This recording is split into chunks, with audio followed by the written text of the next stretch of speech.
વિદ્યાર્થી મિત્રો, પ્રકરણ નંબર 1 માહિતીનું એકત્રીકરણ આપણે જોવાનું છે, જેમાં આજે સમાવેશ મુદ્દાઓ આંકડાશાસ્ત્રનો ઉદ્ભવ અને વિકાસ, સંખ્યાત્મક માહિતી અને ગુણાત્મક માહિતીનો અર્થ શીખવાનો છે, પ્રાથમિક માહિતી અને ગૌણ માહિતીનો તફાવત, પ્રાથમિક માહિતી એકત્રિત કરવાની રીતો, ગૌણ માહિતી માટેના પ્રાપ્તિ સ્થાનો, એ બધી વસ્તુ આજે આપણે શીખવાની છે. જેમાં આજનો પહેલો પોઈન્ટ છે આંકડાશાસ્ત્રનો ઉદ્ભવ અને વિકાસ.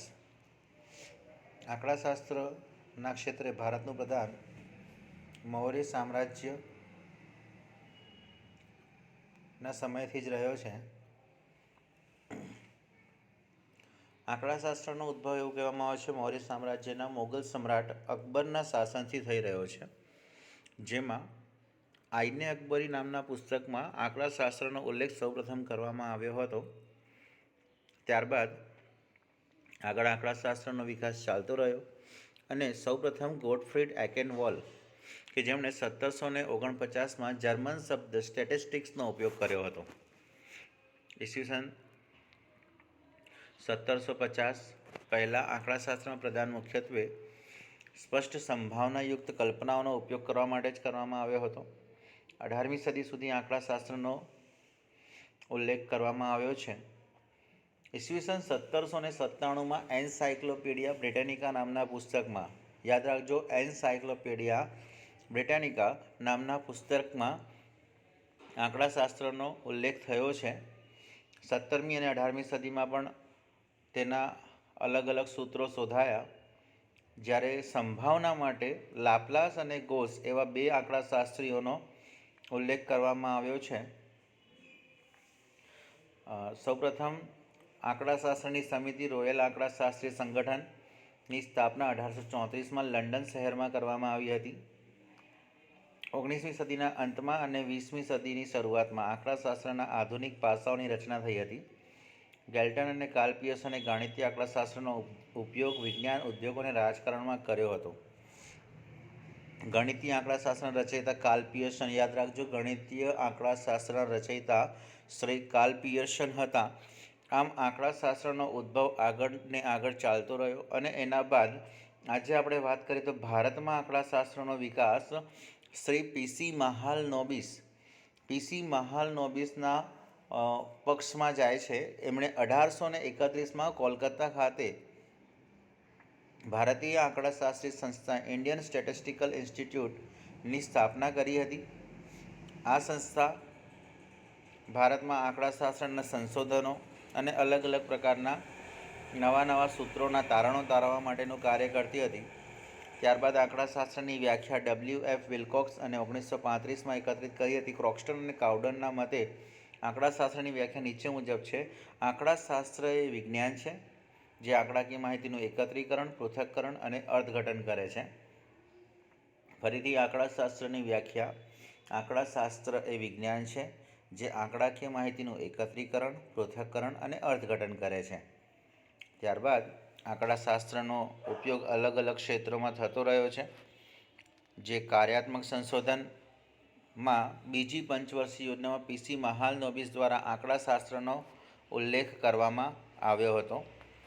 ત્યારબાદ છે સંખ્યાત્મક માહિતી. બેટા, સંખ્યાત્મક માહિતીમાં સૌથી પહેલી વ્યાખ્યા છે સમષ્ટિ. સમષ્ટિની વ્યાખ્યા એવી છે: અભ્યાસ હેઠળ આવતા તમામ એકમોના સમૂહને સમષ્ટિ કહે છે. આ એક વ્યાખ્યા, દરેક પોઈન્ટ્સ હું તમને શોર્ટકટમાં જ કહીશ, જેમાં તમે અંદર આ વાંચીને બી સોલ્વ કરી શકો છો. આંકડાશાસ્ત્રમાં પહેલી વ્યાખ્યા સમષ્ટિ: અભ્યાસ હેઠળ આવતા તમામ એકમોના સમૂહને સમષ્ટિ કહેવામાં આવે છે. સમષ્ટિનું કદ, તો સમષ્ટિના એકમોની કુલ સંખ્યાને સમષ્ટિનું કદ કહે છે. એના બાદ નિદર્શ આવે છે. નિદર્શની વ્યાખ્યા છે: સમષ્ટિમાંથી કોઈ ચોક્કસ પદ્ધતિ વડે પસંદ કરેલ એકમોના સમૂહને નિદર્શ કહેવામાં આવે છે અને નિદર્શના એકમોની કુલ સંખ્યાને નિદર્શનો કદ કહે છે. આ નિદર્શોની વાત આગળ ગુણાત્મક ચલ, જેને ગુણાત્મક માહિતી જે ગુણધર્મ સ્વરૂપે દર્શાવવામાં આવે છે, અને બીજું છે સંખ્યાત્મક ચલ, જેને સંખ્યા સ્વરૂપે દર્શાવવામાં આવે છે, જેને સંખ્યાત્મક માહિતી કહે છે. એના બાદ છે પ્રાથમિક માહિતી અને ગૌણ માહિતી. પ્રાથમિક માહિતી એટલે કોઈપણ અધિકૃત સંસ્થા દ્વારા સૌપ્રથમ વખત અસલ સ્વરૂપે માહિતી એકત્રિત કરવામાં આવે તો જેને પ્રાથમિક માહિતી કહે છે. ગૌણ માહિતી જે છે, જ્યારે કોઈ સંસ્થા કે સંશોધક કોઈ અન્ય સંસ્થા કે સંશોધક દ્વારા એકત્રિત કરેલ માહિતીનો ઉપયોગ કરે. આવી માહિતી ઉપયોગ કરનાર સંસ્થા કે સંશોધક માટે ગૌણ માહિતી બની જાય છે. દાખલા તરીકે ભારતની રજિસ્ટ્રાર ઓફિસ ન્યૂ દિલ્હી દ્વારા એકત્રિત કરાયેલ ભારતના મૃત્યુદર અને જન્મદરને લગતી માહિતી ફરી વખત યુએનઓ એટલે કે યુનાઇટેડ નેશન ઓર્ગેનાઇઝેશન દ્વારા ઉપયોગ કરવામાં આવે છે, જેને શું કહે છે? ગૌણ માહિતી કહે છે. અગત્યનો મુદ્દો છે હવે પ્રાથમિક માહિતી અને ગૌણ માહિતીનો તફાવત. તો પ્રાથમિક માહિતી એ મૌલિક માહિતી છે, જ્યારે ગૌણ માહિતી એ મૌલિક માહિતી નથી. બીજો મુદ્દો છે પ્રાથમિક માહિતી તપાસ હેઠળના એકમો પરથી એકત્રિત કરવામાં આવે છે, જ્યારે ગૌણ માહિતી એ પ્રાથમિક માહિતીમાંથી લેવામાં આવે છે. પ્રાથમિક માહિતી સામાન્ય રીતે તેના મૂળભૂત સ્વરૂપમાં હોય છે, જેથી તેને વર્ગીકરણ અને કોષ્ટકના રચનામાં સ્વરૂપમાં ફેરવવાની જરૂરિયાત રહે છે. જ્યારે ગૌણ માહિતીને કોષ્ટક સ્વરૂપમાં ફેરવવાની કોઈ જરૂરિયાત રહેતી નથી. પોતાના ઉપયોગિતાના મૂલ્યના આધારે તેને કદાચ કોષ્ટકમાં ફેરવવું પડે, બાકી કોષ્ટકમાં ફેરવવાની જરૂર રહેતી નથી. પ્રાથમિક માહિતી એકત્રિત કરવા માટે મોટા પ્રમાણમાં ખર્ચ, સમય અને શક્તિનો ઉપયોગ કરવો પડે છે, જ્યારે ગૌણ માહિતી મેળવવા માટે પ્રાથમિક માહિતીની સરખામણીએ ખર્ચ, સમય અને શક્તિ ઓછો થાય છે. પ્રાથમિક માહિતી સામાન્ય રીતે વિશ્વસનીય હોય છે, જ્યારે ગૌણ માહિતી એ ઉપયોગિતાના મૂલ્યને આધારે વિશ્વસનીય માનવામાં આવે છે. તો આ મુદ્દો છે પ્રાથમિક માહિતી અને ગૌણ માહિતીનો તફાવત, જેના કુલ 5 મુદ્દાઓ છે. 3 માર્ક્સના પ્રશ્નમાં તમને આ પ્રશ્ન પૂછાઈ શકે છે. આગળ છે પ્રાથમિક માહિતી એકત્રિત કરવાની રીતો. તો પ્રાથમિક માહિતી એકત્રિત કરવાની મુખ્યત્વે 3 રીતો છે: પ્રત્યક્ષ તપાસ, પરોક્ષ તપાસ અને પ્રશ્નાવલી રીત. પ્રત્યક્ષ તપાસ કે જેમાં માહિતી મેળવનાર વ્યક્તિ પોતે માહિતી મેળવવા જાય છે અને જે પણ વર્ગ માટે માહિતી મેળવવાની છે તેની પૂર્ણ માહિતી મેળવે છે, જેને પ્રાથમિક માહિતી કહે છે. પરોક્ષ માહિતી એવી છે કે નીચેની પરિસ્થિતિમાંથી કોઈપણ એક પરિસ્થિતિનો ઉદ્ભવ ત્યારે સંશોધક તપાસ અંગેની જાણકારી ધરાવનાર સક્ષમ સંસ્થા કે વ્યક્તિનો સંપર્ક સાધે છે અને આવી સંસ્થા કે વ્યક્તિ પાસેથી અનુરૂપ માહિતી મેળવે છે. તો એવા સંજોગોમાં પહેલો સંજોગ છે કે જ્યારે પ્રત્યક્ષ સ્ત્રોત અસ્તિત્વમાં ન હોય. બીજો સંજોગ છે કે પ્રત્યક્ષ તપાસ માટે ક્ષેત્ર ખૂબ જ વિશાળ હોય. ત્રીજું છે કે જે માહિતી મેળવવાની હોય તેનું સ્વરૂપ ગૂંચવણભર્યું હોય.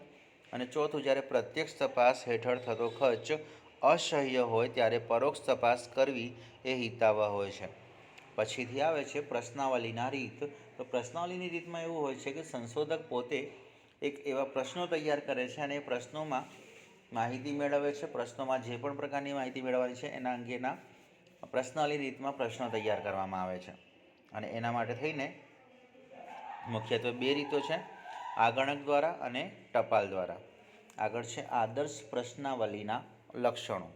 આદર્શ પ્રશ્નાવલીના લક્ષણમાં પહેલો મુદ્દો આવે કે માહિતીને યોગ્ય શીર્ષક આપવું જોઈએ, જેથી માહિતી વાંચનાર તેને સરળતાથી સમજી શકે.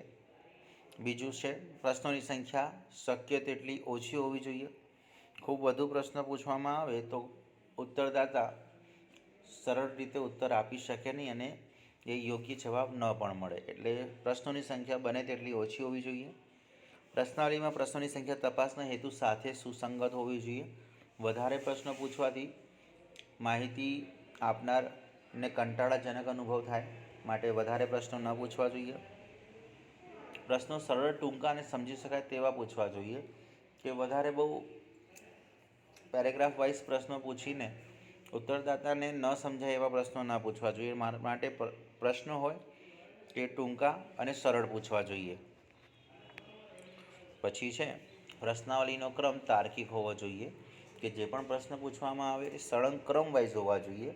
જેમ કે સૌથી પહેલાં ઉત્તરદાતાનું નામ, પછી એની ઉંમર, પછી તેનો વ્યવસાય, તેની આવક, એ ક્રમમાં પ્રશ્નો પૂછવા જોઈએ. ન કે પહેલાં તેના વ્યવસાય વિશે પૂછો, પછી તેના ઉંમર વિશે પૂછો, પછી એનો અભ્યાસ પૂછો, પછી એનું નામ પૂછો. એ રીતે ક્રમ આડાઓડી ન હોવો જોઈએ. પ્રશ્નોનો ક્રમ તર્ક મુજબનો હોવો જોઈએ, કે જે ઉત્તરદાતાને જવાબ આપવામાં સરળતા રહે. ઉત્તરદાતાના લાગણીસભર એટલે કે અંગત જીવનને લગતા પ્રશ્નો પૂછવા જોઈએ નહીં, જેથી તે ઉત્તર આપવામાં મૂંઝવણ અનુભવી શકે છે. પછી પ્રશ્નોના જવાબ કોઈપણ પ્રકારની ગણતરી વગર આપી શકાય, એટલે કે ટકાવારી, ગુણાકાર, ભાગાકાર, સરાસરી એવા પ્રશ્નો ના પૂછવા જોઈએ કે જેથી ઉત્તરદાતાને ગણતરી કરવી પડે અને કદાચ તમને એ સરળતાથી સાચો ઉત્તર ન પણ આપી શકે. જે પ્રશ્નોના જવાબ હા કે નામાં આપી શકાય તેવા જ પ્રશ્નો પૂછવાનો વધારે આદર્શ રાખવો જોઈએ. ટપાલ દ્વારા પ્રશ્નાવલીની રીત, આ રીતે જ આગણક દ્વારા પ્રશ્નાવલીની રીત છે. આમ ગૌણ માહિતીના પ્રાપ્તિ સ્થાનો એક અગત્યનો મુદ્દો છે. ગૌણ માહિતીના પ્રાપ્તિ સ્થાનો. ગૌણ માહિતીના પ્રાપ્તિ સ્થાનો બે પ્રકારના છે, પ્રકાશિત અને બિનપ્રકાશિત. પ્રકાશિત પ્રાપ્તિ સ્થાનો જેવા છે સરકારી પ્રકાશનો, અર્ધ સરકારી પ્રકાશનો, આંતરરાષ્ટ્રીય પ્રકાશનો, સંશોધક સંસ્થાના અહેવાલો, સ્થાનિક સ્વરાજ્યની સંસ્થાના પ્રકાશનો, વ્યાપારી કે વ્યવસાયિક સંસ્થાના પ્રકાશનો, વર્તમાનપત્રો અને સામાયિકો. અને પછી છે નવી રીત કે બિનપ્રકાશિત પ્રાપ્તિ સ્થાનો કે જ્યારે કોઈ સંસ્થામાં કર્મચારીઓ કામ કરે છે અને એ કર્મચારીની માહિતી દરેક સંસ્થા પ્રકાશિત ના કરે, પણ એની માહિતી જો મેળવવી હોય તો એમને માહિતી મેળવવા માટે તમારે પત્ર લખીને કે કોઈ પણ રીતે એ માહિતી મેળવવી જોઈએ કે જેને પ્રકાશિત કરવામાં આવતી નથી. ગૌણ માહિતીનો ઉપયોગ કરતી વખતે ધ્યાનમાં રાખવાના મુદ્દાઓ આ કંઈક નીચે મુજબ છે, જેમાં તમારે ગૌણ માહિતીનો ઉપયોગ કઈ રીતે કરવો જોઈએ તે આપણને સરળતા આપે છે. હવે સ્વાધ્યાયની વાત કરીએ તો સ્વાધ્યાયનો પહેલો પ્રશ્ન છે, જર્મન શબ્દ સ્ટેટિસ્ટિક્સ સૌપ્રથમ કોના દ્વારા વપરાયો હતો? તો જર્મન શબ્દ સ્ટેટિસ્ટિક્સ સૌપ્રથમ ગોટફ્રીડ આઇકેનવોલ દ્વારા ઉપયોગમાં લેવાયો હતો. બીજો પ્રશ્ન, સંભાવના શાસ્ત્રના પ્રારંભિક પરિણામ માટેના મહારથીઓના એક નીચેના પૈકી કોણ હતા? તો સંભાવના શાસ્ત્ર માટેના લાપ્લાસનું નામ આવે છે. ત્રીજું, ગણિતીય આંકડાશાસ્ત્રના સ્થાપક કોણ હતા? તો કાર્લ પિયર્સન છે. પછી છે ચોથું, નીચેનામાંથી કયું ઉદાહરણ પ્રાથમિક માહિતીનું છે? તો NSSO દ્વારા એકત્રિત થયેલ માહિતી જે પ્રાથમિક માહિતીનું ઉદાહરણ કહેવામાં આવે છે. પછી પાંચમો પ્રશ્ન, નીચેનામાંથી કયું ઉદાહરણ ગુણાત્મક માહિતીનું છે? જે ગુણધર્મ સ્વરૂપે હોય, આમાંથી બાકીની સંખ્યામાં છે તો ગુણધર્મ સ્વરૂપે છે આવકના ઓછી, મધ્યમ અને ઉચ્ચ એવા વર્ગો. છઠ્ઠો પોઈન્ટ, ગૌણ માહિતી માટે નીચેનામાંથી કયું વિધાન સાચું છે? તો કાળજીપૂર્વક ચકાસણી કર્યા બાદ જ ઉપયોગમાં લેવી જોઈએ. સાતમો પ્રશ્ન છે, પ્રાથમિક માહિતી માટે નીચેના પૈકી કયું વિધાન સાચું છે? તો ઓપ્શન એ આવશે, પ્રાથમિક માહિતી ગૌણ માહિતીની સરખામણીમાં હંમેશા વધારે ભરોસાપાત્ર હોય છે. આઠમો પોઈન્ટ છે, આઠમો પ્રશ્ન, નીચેના પૈકી કયું વિધાન સાચું છે? તો તમને જુદા જુદા 4 વિધાન આપ્યા છે. એ 4 વિધાનમાંથી તમારું ઓપ્શન એ, પ્રત્યક્ષ તપાસ દ્વારા મળતી માહિતી વધારે ચોકસાઈ ભરેલી હોય છે. નવમો પ્રશ્ન છે, માહિતી આપનારના અંગત લક્ષણો બાબતની પૂરક માહિતી મેળવવા માટેની યોગ્ય પદ્ધતિ કઈ છે? તો રૂબરૂ તપાસ એ અંગત લક્ષણો માટેની તપાસ છે, તો રૂબરૂ તપાસ કરવી જોઈએ.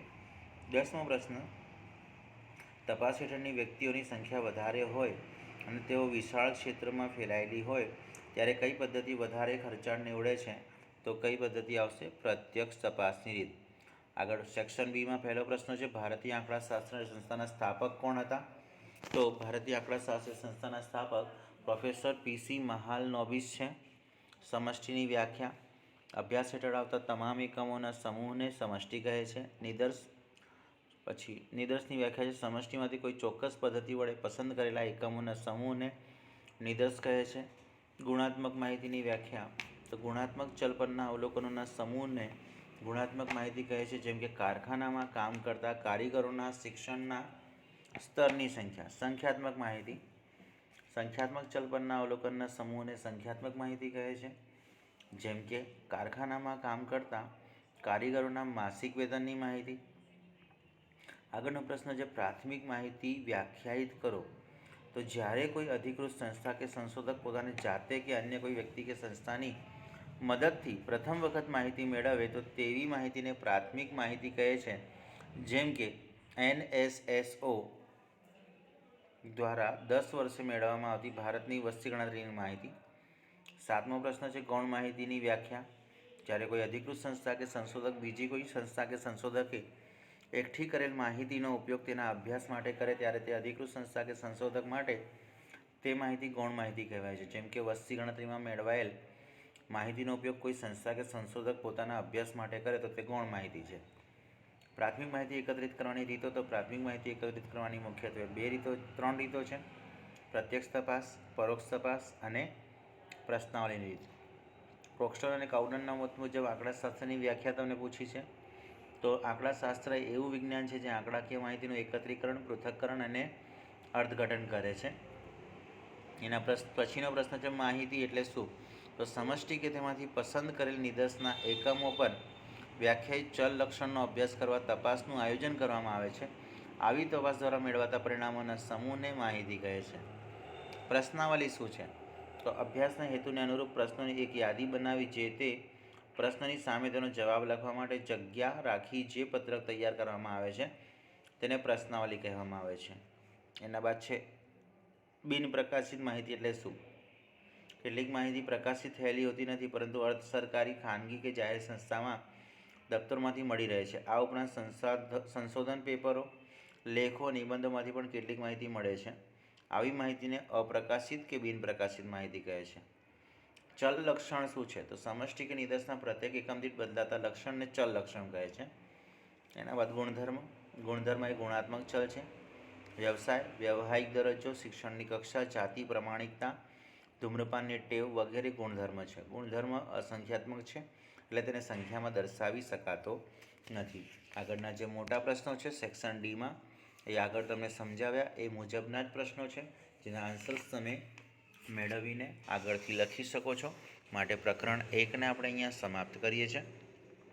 પ્રકરણ 1ને લગતા કોઈ પણ પ્રશ્ન હોય તો તમે પૂજા સ્કૂલમાં સંપર્ક કરીને એટલે કે મારો સંપર્ક કરીને કોઈ પણ પ્રશ્નનું નિવારણ મેળવી શકો છો.